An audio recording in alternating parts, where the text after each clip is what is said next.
ګرانو کتونکو سلامونه، شیرپو کې موجود یم او زمونږ د شیرپو لپاره دا د ترقۍ چونکې مونږ ترقي نه کوو، سرمایه کار ښه شته خو مارکیټونه نشته، مونږ عمرزو ته بل بل ځای ته روان یو.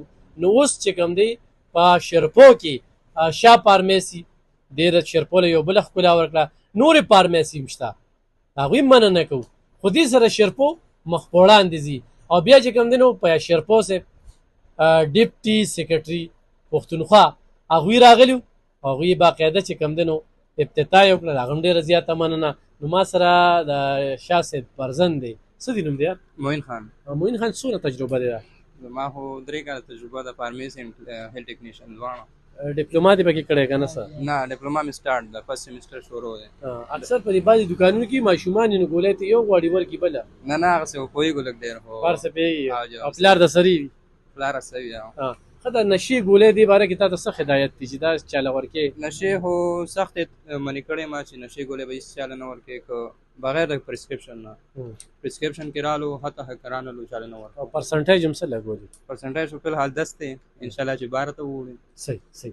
قابل شاه صاحب څومره وخت نه تاسو د میډیسن سره وابسته یې دې شعبې سره؟ بسم الله الرحمن الرحیم. زما خو تقریبا 25 سال به کېږي.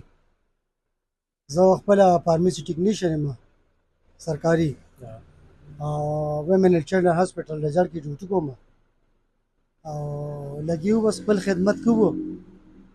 او ما سره خپل لیسنس هم دی، د فارمیسي ما سره خپله ده او د هیل ډیپلوما هم را سره ده. نو انشاءالله چې داسې څه غلط کار هم قوم خدمت لپاره ناست یو. بس نو څه ډاکټر به هم د سري وي که نه؟ انشاءالله دلته به موږ د لیب هم دغه کوو، افتتاح کوو او ډاکټر به یې را سره لیډي ډاکټر به یې راسه انشاءالله راتلونکي وخت کې. موږ وایو چې موږ د شیرپو د خلکو ته د قوم ته د عوام ته د ټولو نه ښه سهولیات په لږو پیسو باندې دلته ورکړو. ښه کنفیوژن هغه ځای کې دی که نه چې ډاکټر دوا ولیکي دوکاندار به هم هغه ورکوي، خو موږ ته خو کلو پته لګي چې کمیشنیانې دوایانې لیکلي دي، نو کله په دې کې د چا ترغیب کوئ؟ نو هغه چې موږ خپل زمونږ چې څه کوم وس کېږي که نه مریض سره ورته وو چې دا څیز واخلي، یا د باندې څوک اعتماد کوي؟ څوک اعتماد کوي نو هغه ته وو چې د 1 نمبر څیز دا واخله. خو ته ورته وایې چې دا واله، نو بیا وایي چې دا به کمیشن دی.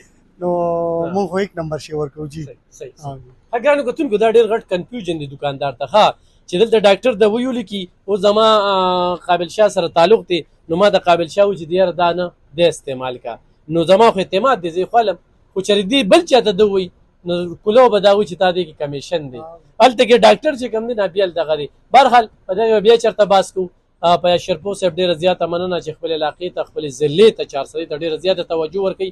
خو داسې څه مسلې وي موږ ورسره ډېرې طویل خبرې وکړلې، نو هغه وایي چې د آرسیګانو د بیچوګانو د هسپتالونو مسایل راته وړاندې کوي، خو چونکې د پڼ کمې دی نور چې کوم ډاکټر ډیوټي نه کوي نو هغه په هغې باندې به کار کوو. او بل خپل راتګ یقیني کړئ شیرپو ته، او تاسو چې کوم دلته به دوایانې تاسو ته اوریجنل هم ملاویږي، کوالټي والا هم ملاویږي، د ښې کمپنۍ هم ملاویږي او عمر کمیشن کې به ملاویږي. انشاءالله موبایل نمبر هم څه دی؟ 0301 22 84 268. ستاسو نمبر 0314 96 173. او دا شاه میډیکل هال شیرپو، شاه میډیکل خال شیرپو، جیس ټاور شیرپو وډا، حاجی نصیر خان مارکیټ ته یې خپلې غرض